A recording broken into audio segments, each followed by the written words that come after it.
Welcome in, Leslie. Welcome to our Monsterverse little room. Let's have a little look around. We've decorated it. Yeah, no, Um, it's really good. I like what you've done with the place. Thanks very much. So yeah, I guess we're here just to have a chat about our partnership, things that are coming up in the industry, all things digital, how hmm spaces like this are going to be used. hmm So yeah, just to kick us off, I was thinking back to the time we met, introduced from by a colleague. I think was it a couple of advisory board meetings that we Yes, started off yes, on. it was. Something along those lines, a little while back now. But yeah, first things first. Why don't we just start by sort of saying a little bit about our businesses? So kick us off. What does Open Audience do in a paragraph or two? All right, okay. So at its simplest, Open Audience is an audience engagement consultancy that delivers like really high quality events, whether that's live, hybrid, or in person. I guess to some extent we're a digital agency, but we are one that specializes in life sciences and healthcare predominantly. And we do a whole mix of customer-facing meetings and internal events. And we kind of cover the whole industry. We cover from East Coast Australia to West Coast USA. And we're often in a situation where we're never quite repeating the same format twice. So there's an element of what we do which is quite bespoke for the client. But we could talk about how we do it and what we do later on in this conversation. But that's who we are. We're fully remote. We have no physical office, and we've got a team members that span from Hong Kong through to Scotland. Superb, very diverse. Yeah, I look forward to catching up about on a few more of those things later on. So yeah, I'll just touch on what Word Monster does. We're a medical writing content agency. We've expanded our services beyond medical writing now. We have an SEO arm of the business, and we're also helping people in our industry who want to become medical writers get into it with our Monster Academy training course. And yeah, looking forward to exploring our partnership together and sort of connecting on some of the events, whether that be in person or virtual. Um, Good Perfect. stuff. Great. So, yeah, I guess it'd be good to touch on why we decided to partner up in the first place, and kind of what that means for our businesses. So, yeah, in your own words, what would you Yeah, say? no, I think the interesting thing is we're an organisation that's grown dramatically during the COVID years, and I guess as we become of more value to our clients, often we are the first point of contact for stuff, and often they're saying, can you provide X, Y, Z? And because we like what you do, but can you do a wee bit more? And I guess we've kind of adopted an Avengers Assemble model, which is we love to work with people that maybe have similar values, similar approach, and complement what we do. And so we've undertaken a search to find like-minded souls, like-minded companies, and look at how we supplement what we do so that we can be more of a one-stop shop for our clients. But we deliver to a stage where they're much happier with outcome because we're surrounding them with great services and great partners. And so we had a Absolutely, need yeah. for a group such as yours to supplement some of the work we do with other medcoms agencies or direct to clients, or as we recently did on an advisory board, where the services that you bring are things that we are a bit light on, and we're either not confident or competent to deliver quite a Mm. detailed against a detailed brief. Absolutely. I think it's super important when like specialist small companies can sort of get together and team up. And for Mm, me, that's it's such value to clients when the specialists can really, yeah, demonstrate their expertise in yeah, that small way. And sometimes companies they take on a bit more than maybe they can handle. And I think the yeah, more the broader you go, the harder it is to keep that sort of deep expertise, right? yeah, yeah. And I think it's an important trust thing as well, because to some extent we're we're trusting you with our clients. You know, we're working in concert and everything else, Mm. but a lot of times you'll be going direct. And so our reputation is safeguarded by working with other organizations that think and operate and deliver to the same high Mhm. quality. So that, it's a high quality service, whatever we're delivering for the clients. And I think you're right. I've seen examples where organizations have overstretched what they do in order to gain the income. and are trying to keep the client, but then it kind of falls down because they've kind of gone out of their area of competence, and maybe they're a bit light if it becomes more complex, which is Definitely. why we love working with you guys. I've seen a real shift in it, I think, in the open-minded mindset of companies collaborating more so Yeah. than I think ever before. And whether that was COVID related or whether it's just a sign of the times, but I think, you know, being honest and upfront with clients, no longer sort of hiding behind Yeah. each other's services, is so important. And it means that you can put your best foot forward. You can deliver the service that you do in the best way with your processes in mind as well. And for me, it works so well when we've worked together and when we're both positioned as who we are, rather Yeah. than, you know, white labeling. Yeah, and I think sometimes you're on calls with organisations and you think, right, that person doesn't actually work for them. I could tell they haven't said; they've just said this is Bob from the digital team. But you know very quickly if you do any research online or whatever that Bob from the digital team isn't part of that team originally. And I think clients would rather have people being upfront saying, as we say, Avengers Assemble. I'm bringing in high quality people. This is Word Monster. This is Open Audience. This is X, Y, Z. And I've Exactly. quality assured the delivery that they can bring you, so that my reputation will be safeguarded by them, and you know, and we're all here to keep you safe.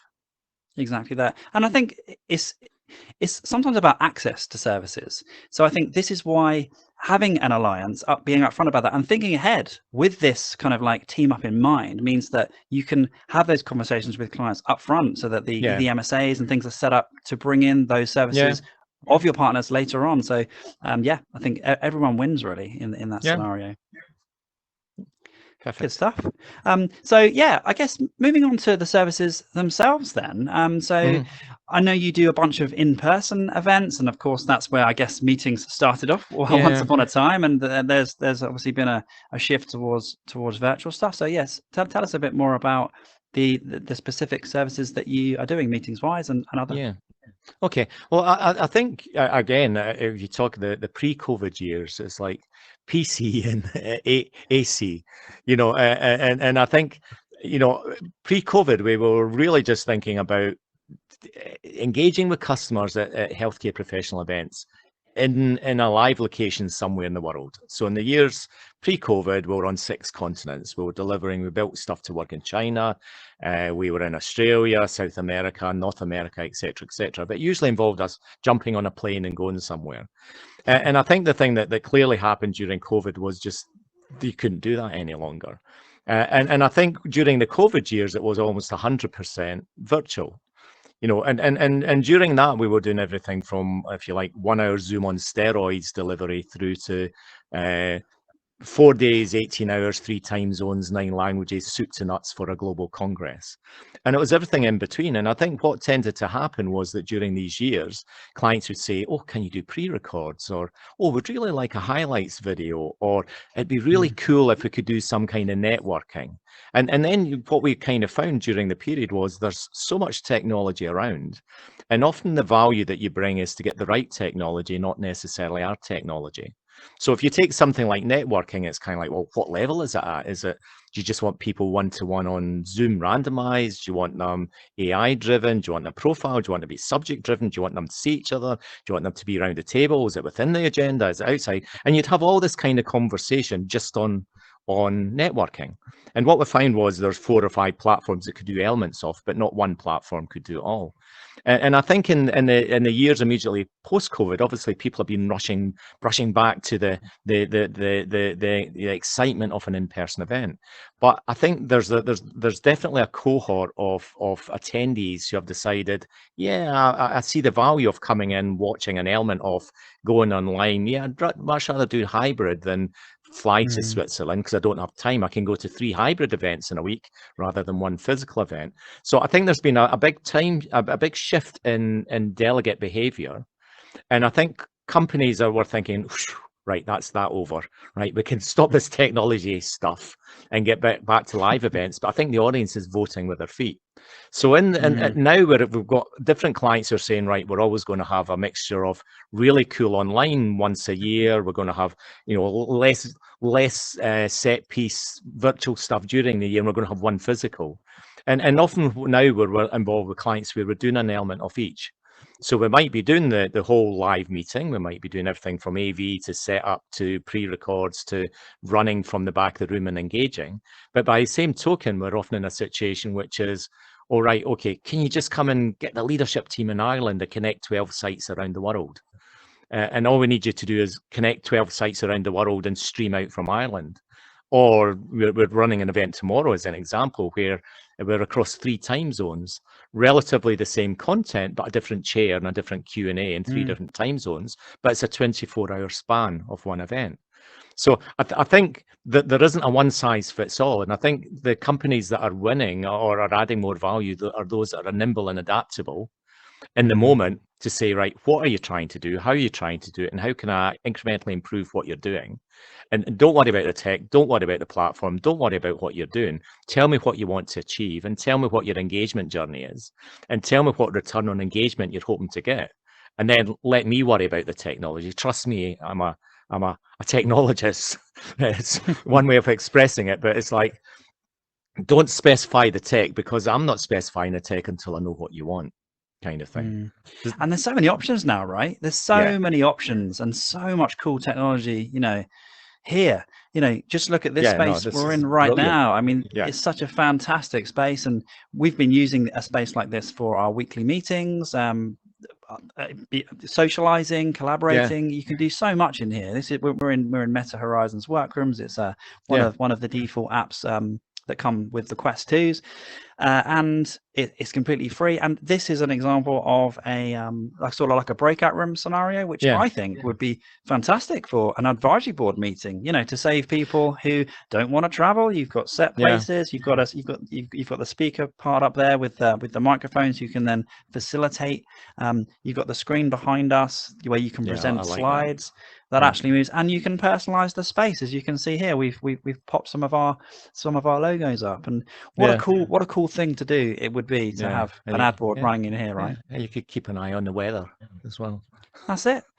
It's interesting. It's interesting, Carol, because I guess when I reflect about this, and we might talk about this later, it's like it's the right technology for the right reason, but ultimately we have to focus on what does it mean for the delegate or the participant.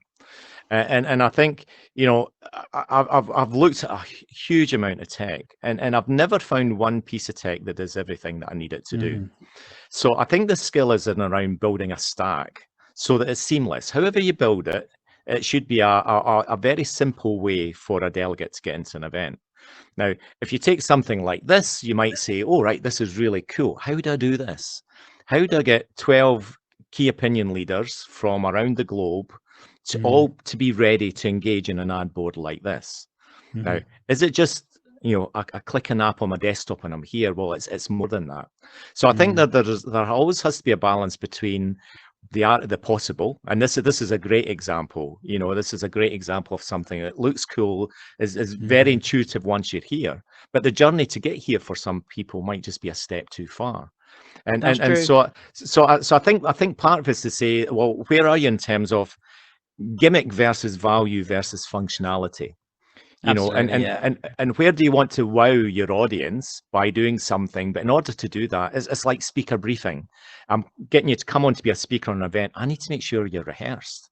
I need to make sure you've got the right technology. I need to make sure your internet works. I need to make sure you've got a good camera.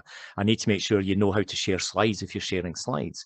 And that's kind of multiplied many times once you get into some of the virtual worlds with the use of avatars and everything else, because it assumes a level of confidence and competence in technology that not all delegates will have. And so there's a danger sometimes, I feel, that you lose people behind, leave people behind unless you invest in the technology. So for here, for example, we've got headsets, cost is X, you've got the setup, time and effort and complexity.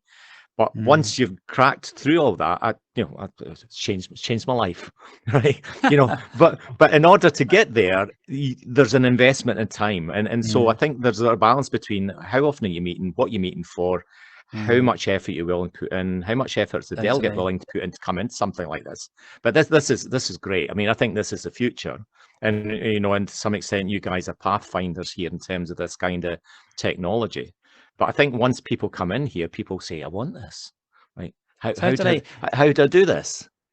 When you're in here, it really does feel amazing. Like, I totally agree with you around all of those steps. I think a key part of technology is actually just trialing it and learning it and figuring out all of those hurdles for yourself so that you can think through these things. You then know whether or not this would be appropriate for a certain level of, like you say, technological technology adoption sort of person. And there are things, for example, when we were setting up the headsets, there are things that we could do for an advisory board meeting. Could be that we would pre-set up the headsets, make their avatars based on maybe a photo of them, send them to them preset. So all they have to then do is wear the headset, load it up, and do some more basic things to actually get into this place.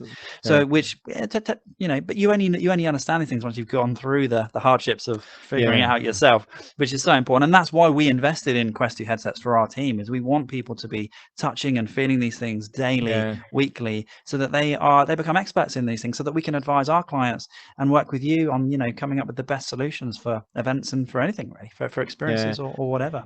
Yeah. Well, do you want to talk more about how you use this technology for your team? Because I think that was one of the things that impressed me, was it's not just it's a bit of a gimmick for a one-off. I mean, I guess because you're mostly remote as a team, you felt that to some extent you'd lost the opportunity to kind of reach out and touch each other, or what it might be, or see each other, or see expressions, or see Bob or Mary on different tables. But yeah, to a degree, I think we've been quite lucky because we set up to be remote from the start. So back in 2016, so we've always thought with a remote first, or a remote way of working, and we've developed our whole culture around that. So from the way that we interact on Slack, we used to use not Slack, Skype for our chats and things, and we've got such a great culture that's kind of born through or come out of just connecting virtually, however that may be. And we use Discord, or we did, and I've got another app to show you today that we've introduced now, which has now replaced that, and it's super cool. I don't know if you've come across it, so I'll give you a little tour up on the board in a minute. But yeah, this place in particular we use for our bi-weekly meetings. We come in here, and there's a desk whiteboard. I don't know if I'm going to be able to access that now because the thing's up on the screen. And yeah, just for ideas and games and socials. This is just one app. But this is a great simple app for meetings essentially. But you've got things like you can go and watch cinema together. We're doing a bowling social. The amount that you can do paintballing, laser tag. There's so many different things. And for a remote working company, it's so nice to be able to do that, because we're scattered all around the UK, in Australia, we're all around the world. So yeah, it just gives you something extra. The first time I came in here, actually, when there's sort of 15, 16 other people and you start talking, everyone's little heads turn and look at you, and you feel like, oh, everyone's looking at me. I feel a little bit nervous now, where you don't get that on Teams. I could be speaking to 500 people and I don't get the nerves, but it just gives you that different feeling. And also spatial audio, like we're sat close together, we can hear each other, but if somebody's sat further away, they can have a conversation to the person next to them, and it just feels much more realistic, right? And I don't know, my screen's in front of me, so I can't actually high five you, but you can just do fun things that you would in person. So yeah, just one example of something that we're trialing. And the thing I've been most impressed with actually is how the team have adopted it. Even the non-technical people have really taken to it, because like you said, once you're in here, it's so eye-opening and fascinating, and everyone's like, wow, this isn't what I thought it was. And then that's meant they've all been interacting with the headset on their own, in their own time with their partners, and playing games and doing other things with it, which is great to see, to be honest. I think they value the avatars, as it looks like you. So I actually feel I'm not talking to some AI created avatar. I'm actually talking to Carl, and I think that is, it's an interesting, from a neuroscience perspective, it's an interesting shift in terms of having a real conversation with the real people, even though it's we're avatars. And I think from when a lot of our customers and myself as well, we're from a generation where I was in a generation where I didn't have a computer when I first started working in the office. And to get to a situation where it's mind-blowing from a technology perspective, but I think there's this whole value about feeling that you're really talking to to another person that you know, in a way that elevates it from a Zoom or elevates it from a phone conversation. It's like, I'm very impressed. Mm. Uh, exactly. It's things that have come along quite far in the last sort of year or so. That hand movements. This never used to be a thing, and it's you Yeah, being able to express with your hands. It's uncanny how realistic it feels.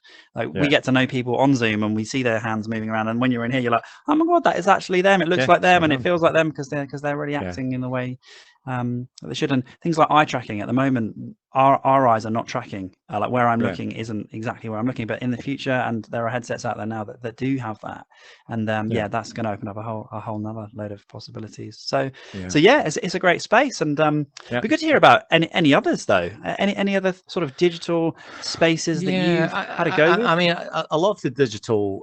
So we've built a virtual office Mm, using one set of technology, and we're experimenting with that in a way which is, when you want to come have a meeting with the open audience team, then we send you a link and you wander into the office. We've chosen a really nice office that would aspire to have, and then what you do is you head up the elevator or jump in the lift and come to meet me in my office. And so you come to meet me in my office, and I'm sat behind the table. And then for us to talk, we then end up in the equivalent of Zoom, right? So at that point, it kind of leaves the virtual world, the 3D environment, and you're in a more traditional meeting. Now, what I mm, haven't done is then think about how do you add something this on the end here as well.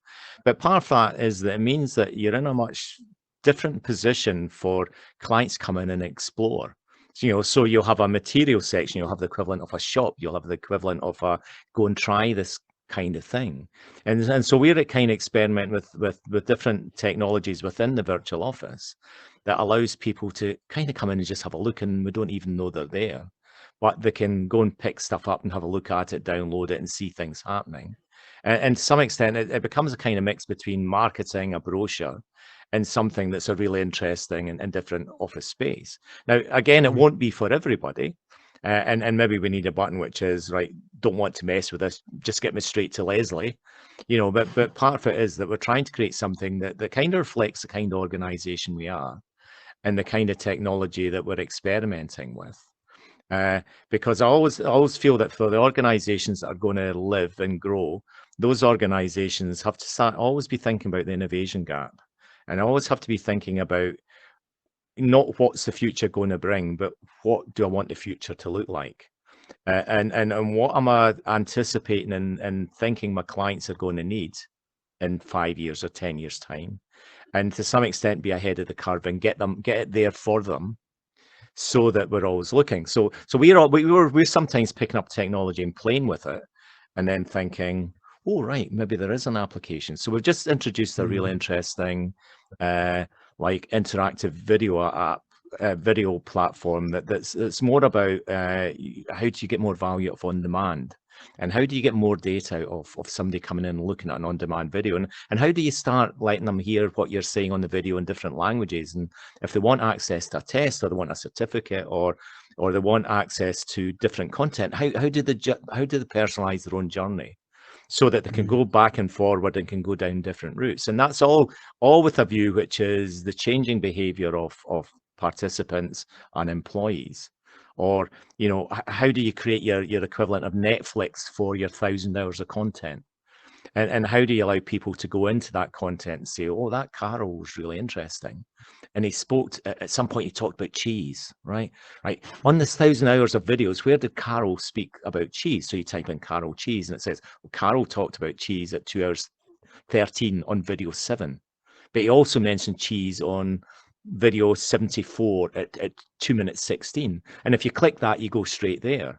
And part of this is trying to anticipate using this and looking at other technologies is about the changing nature of engagement, mm, and I worry about things like continuing medical education, which is kind of driving what I'm doing, because in the past, continuing medical education for our clients was the healthcare professional goes and sits in a room for 6 hours or 3 hours or 2.5, gets their points. But I think there's a lot of the journey now is like getting your 5-minute chunk sized bites of content or a model or a mm, speaker. And all of a sudden, I'm beginning to worry about, oh, well, how do you put points against that? Can you put points against that? Because maybe the traditional models are kind of are falling down, and we're kind of off the subject of technology. But if you start to think about the behaviour of the people that access content or materials or data, the way that they access is different, and the events have got to keep up, and the technology's got to keep up.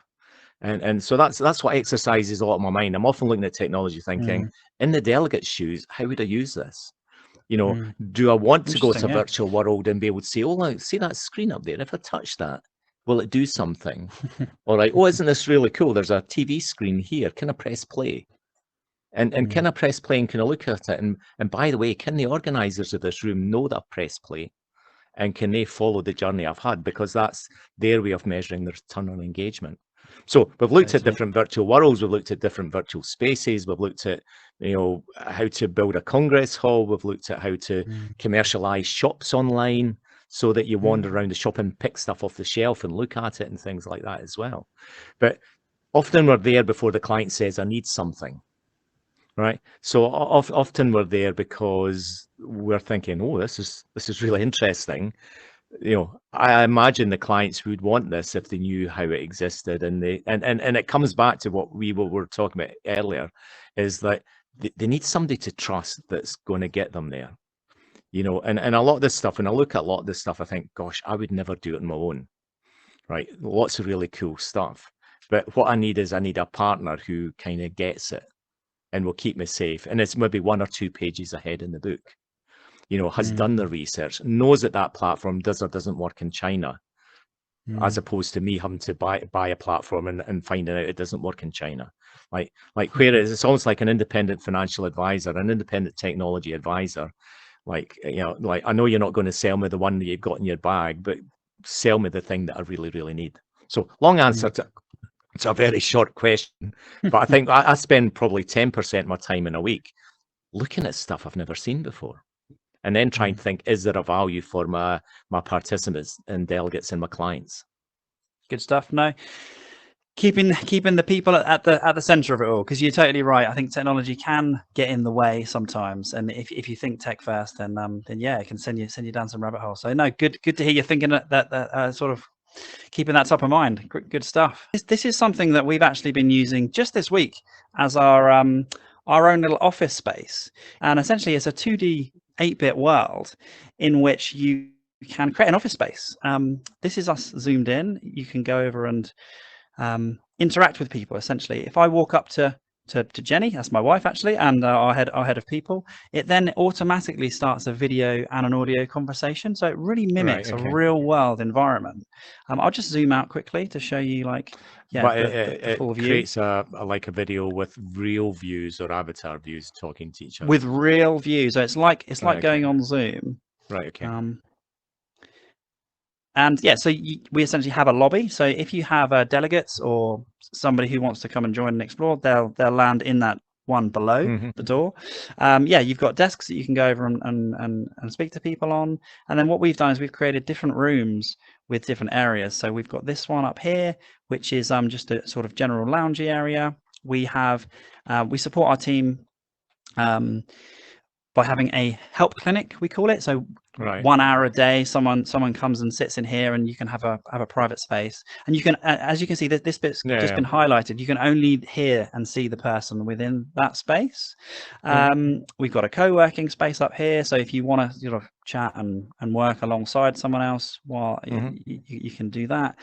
Meeting rooms, small and large, little lunch area. And yeah, it's just been fantastic, because you can just go up to someone, see when they're available, see what they're up to. And this morning I saw a few people walking around. I can just go up to them, interact, say, hey, what are you up to? Engage in a conversation from your desk at home. And you just can't do that in any of the other platforms. Like I said, we tried an app called Discord. We tried to do a similar thing. It kind of worked, half worked, but the visuals just gives you something extra. And this is like a little play area.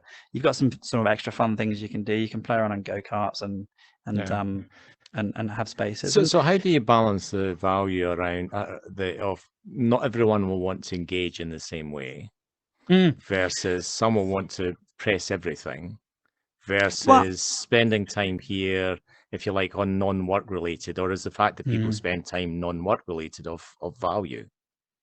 it is, I think. Yeah. Well, everything is still very work related. I'd say like this area is more for like for lunch, or it's for afterwards, it's for those sorts of Right. socials. But actually, the office space is what I would consider a very professional space, just used for enhancing collaboration, essentially.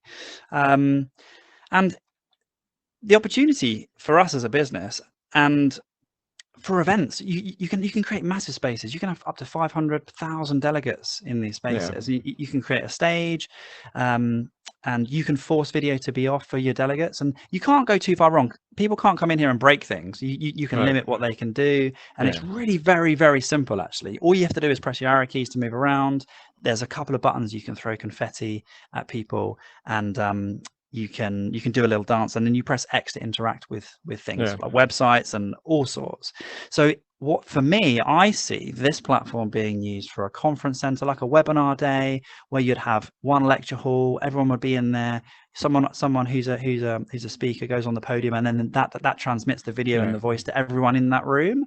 And then during lunch, you can have booth areas, so you could have sponsors sitting on in a booth environment, whether that's poster sessions or interacting with something digital. You can really create a 2D conference with the exact same kind of experiences for people who don't mind coming along and experiencing it in this way, being this sort of 2D Pokemon view. So I think a lot of people would be open to this. Some people might be put off by the way that it looks, but the adoption of it, the entry to actually get in here and do stuff is actually quite low. It's quite easy. Yeah. Well, I think that's what it comes down to. Is like, if you imagine the 200 delegates going to a conference, they to some extent need a one-click access to something.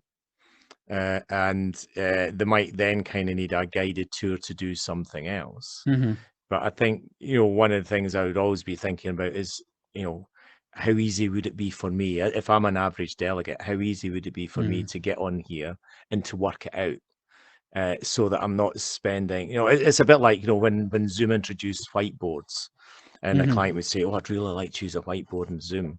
We've never had as funnier moments than those moments when you're trying to show somebody how to use a whiteboard. Some of the most hilarious moments at conferences have been while people have been trying to get to grips. And to some extent, it then became a bit of an icebreaker, because just getting people to understand the technology and be able to draw stuff. It actually brought the advisory board together, because everybody felt a bit hopeless, to be honest, in terms of using the technology. And we had so much fun getting it to a point where you could use something. But it's almost like you'd almost have to build that into the design of an event, which is the try before you get there, or the first half an hour is just get you used to, and we'll take you on a guided tour and we'll explain. Because often you find with a lot of conferences that the agenda is so tight, it's like, get them in, do something, get them there, show them that, get a Q&A and out again.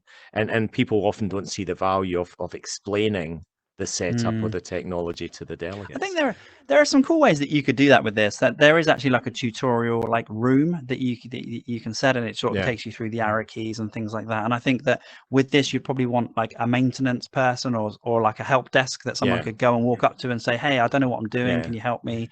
So you'd probably want to have a few people, supporting in that way that we're certainly thinking about. So yeah, I think this is a platform that could work for healthcare comms and for events. Yeah. Right. So how do you sequence this virtual world with that virtual world? Does that overtake this one? Is it different tools for different reasons, or different tools for different reasons? I think this here is going to be used for our daily interaction. So all day long, 9 to 5, we're going to be sat at our desk working, and all you have to do is be sat there to show that you're kind of there, and then you can then use that to go and interact with people. The headsets, as much as they are fantastic, you don't want to be in here for much longer than an hour or 90 minutes, because they are a little bit heavy. In the future, the next phase, when they become a bit more streamlined, the visual clarity improves further, then I think we're going to be coming to a sort of stage of mass adoption. We are there in terms of using it for certain things right now, but the time in here, you don't want to be in it for 2 hours. It doesn't. You start to get a little uncomfortable. But that's why a bit of both is great. And actually, we at an event, what you could do to sort of, if you wanted to, for example, we're putting on an event called the MonsterCom, and we want to showcase this as well. So what we're going to do is we're going to have a conference center, and we will have a little booth area where people can go over, press the X button, and then you can then become on this screen here that you can see, and you would come up as almost as a Zoom participant. Right. We will be having people in this room to then speak to these people so that they can see it for themselves, what this looks like with their own eyes. And I think that would be a really cool part of our conference, to be able to just see some of these technologies and some of the ones that we're talking about. So yeah, really looking forward to that.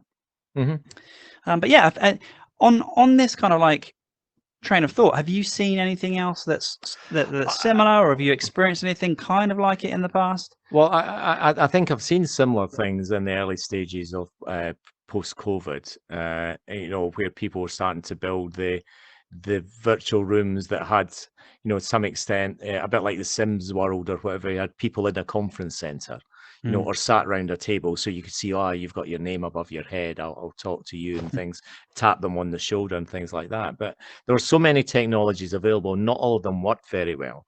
And because there's an early stage of tech development, there's a lot of, you can only have this shape of conference room. And no, we can't have 202 delegates. It's less than 200. And no, you can't have 2 rooms because it's only set up for 1 room at a time. So I think in the early stages, there's a lot of experimentation. But I think, in healthcare, one of the challenges always is around compliance and security data, and the perception of the company, perception of the drug or the client, and it's always a challenge between how creative can you be and the natural compliance related conservatism of healthcare events. And so immediately I think, okay, right, I could use this in a regular like brand team or sales team engagement, because this is a really cool. Would I use that in an internal setting before I ever thought about customers? Yes, I would. I would always experiment early, and then I might decide, well, I might experiment with a small group of customers that meet regularly. So that they may be working on a project or working on a trial or doing something similar, so that you look at ways to understand the engagement aspect and the accessibility. So if you imagine you're working on a clinical trial, and you've got a trial center and trialists and your CRAs and everything else, imagine if they were all on the right hand side, and imagine if the nurse that's about to get in hold of a patient can just check in with the CRA. I'm about to do this. Can I just check? Can I just confirm? Then all of a sudden, the working practice within a team environment, huge value. I'm still thinking, right, could I do this for 200 or 300 delegates at a conference? I've never seen this technology before. That would be a leap. Maybe not straight away, yeah. Yeah, that would be a leap. And I think that, but I think that's the same with all technologies. It's like, it's not right for every situation. Exactly. But for an annual conference where you're trying to do something where this is part of, I don't know, the social aspect or the activity in the afternoon or a treasure hunt or go and meet the experts or whatever, I could immediately see how I could use this. No, good stuff. Well, yeah, looking forward to seeing how these things evolve and how they come about. And but I think something like this, I was recently at Arab Health and looking at a lot of the 3D graphics around brains and hearts and everything else, and I'm thinking of that environment, and I'm thinking the environment we're in now. We stream a lot of live surgeries, and so I'm imagining that on this table here we might have something else. And for me, I'm like excited about thinking, how could you combine this with a really practical, if this was a cookery program, show me you making the lasagna or whatever it is, and do it on the table. And how can you do that with a mix of real life with graphics, where suddenly you're creating this kind of immersive engagement where I can see, feel, smell, touch something in a way that kind of blends the augmented reality with the immersive view. you know, The applications for training is incredible. and that for me is like, oh, that's really next stage, which is show me you making the lasagna here. It's like, oh, that'd be kind of cool.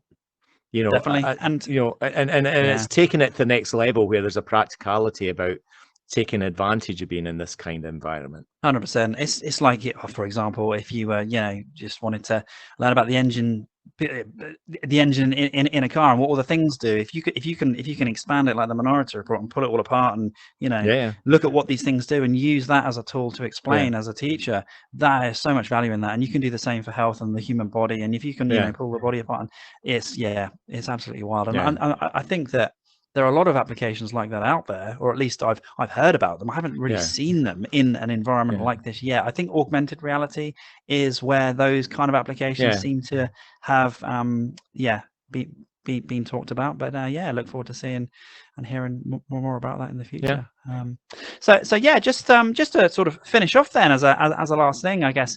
When we're thinking about collaboration and between ourselves and between other partners that we work with, what kind of like tangible projects and opportunities do you think we're going to be looking to work on? What kind of or maybe of the classic events, and what now with some of this new technology that we talked about might yeah. we end up doing, do you reckon? Yeah, well, I think that's a really good question because our model is basically we work direct with clients and we work a lot with agencies. And to some extent, we work with agencies that are medcoms agencies who are working with a client. But often what there is a need for additional resource within it. And so part of it is I see our collaboration being one, which is recently we ran the community ad boards. Mm-hmm. And what we saw was, learning from the past where maybe the quality of the reporting was basic rather than intermediate or advanced. It's immediately seeing, right, the value that you could bring to something like that is you understand the science, you understand report writing, you understand how best to communicate outcomes from scientific content. Where all of a sudden I could go to my client and say, look, here's a way I can elevate your report writing from basic to intermediate to advanced in a way where here's a team that are more than just note takers. That there's the unique added value in terms of insight and quality of thinking, which adds value there. I think there's elements of often we're in situations where there's a requirement to start thinking about the content within an event and the design of an event. And part of it is that we sometimes need high quality thinking in terms of we can get you this from a technology perspective and we could take people on a journey, but we're having to kind of imagine what the journey is going to be without having the content element to it. So I see our collaboration being around us introducing you to our end clients as a trusted advisor. I see us maybe linking you to some of our medcoms agencies where there's a specific need where they lack the expertise that you bring. So you work in partnership with them who work in partnership with us. And I think there's always going to be occasions where we do a lot of ad boards and we do a lot of community ad boards, and often these are run by consultancies or agencies where they kind of lack your skill set.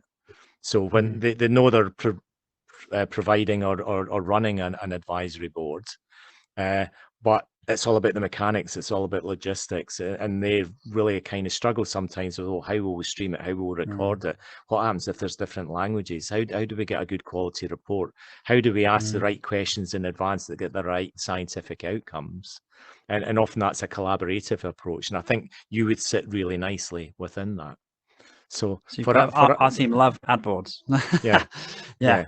yeah. We've really enjoyed the recent ones that we've done. I think our team member who did that really got hit in the feels. I think from some of the conversations that were happening at that one. It was obviously quite a sensitive topic and very heartwarming and and I think that enjoyable. there's a professionalism that comes in terms of don't forget to ask this or don't forget to do that, or if you're trying to get this from an outcome perspective, you probably need to frame something in some ways. So that collaborative thing is not just about let's get a report at the end, The collaborative thing is about how do we set up and how do we chair it or run it or deliver it in a way to get the quality of the content that comes through.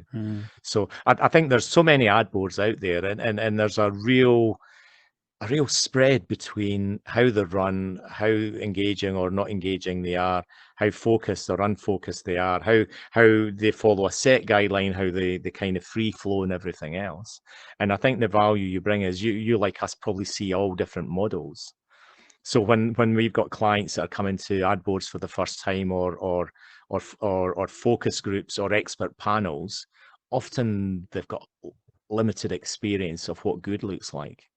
And I think often we're in an advisory position to explain how it might work going forward. And I think, but I only know this. I don't know what you know. And that's why two minds, two organizations, two approaches are better than one, because we cover more bases that way. Absolutely.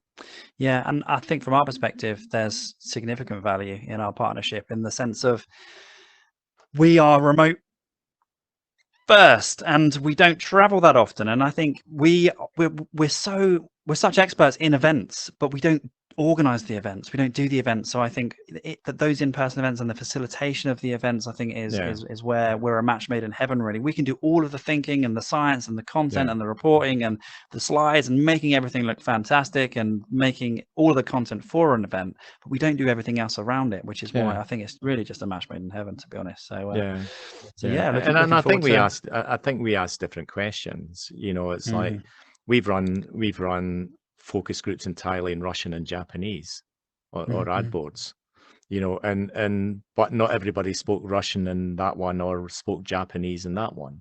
So then you're like, well, how do you manage the observers and the note takers who are not fluent Japanese or Russian speakers?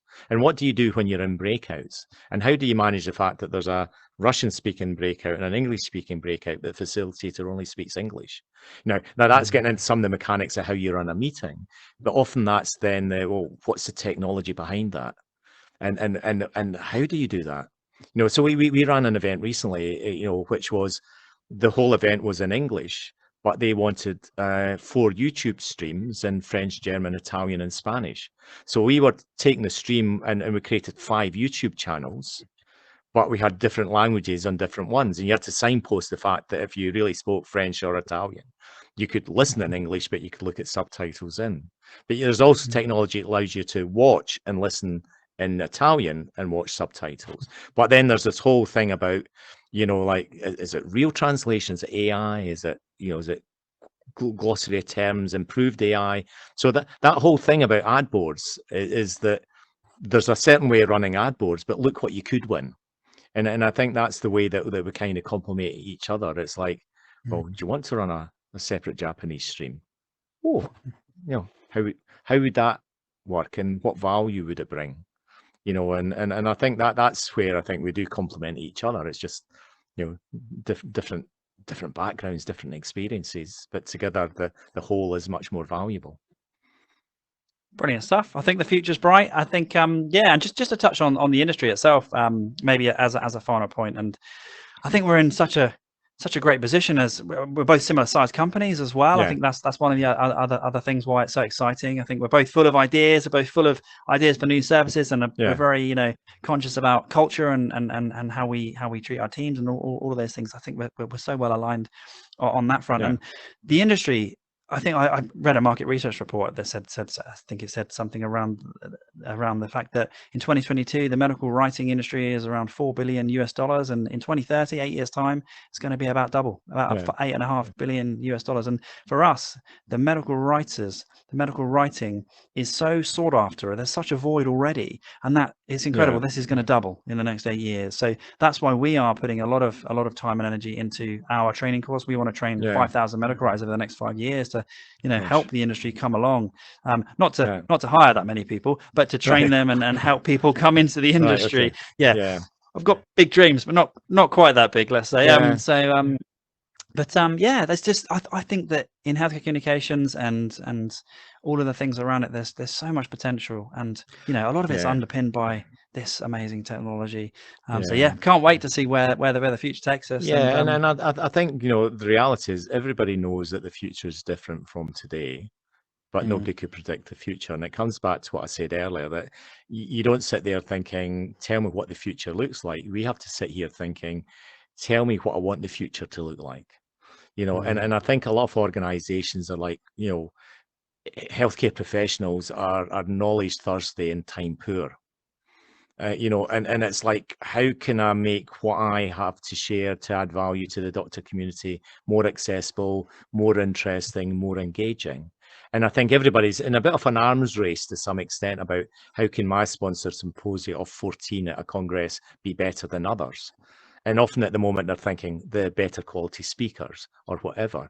But the really innovative companies are those that are maybe the faster moving companies that are like, I don't have the budget to do what other people do, but maybe I could be a bit more creative about the content and the technology.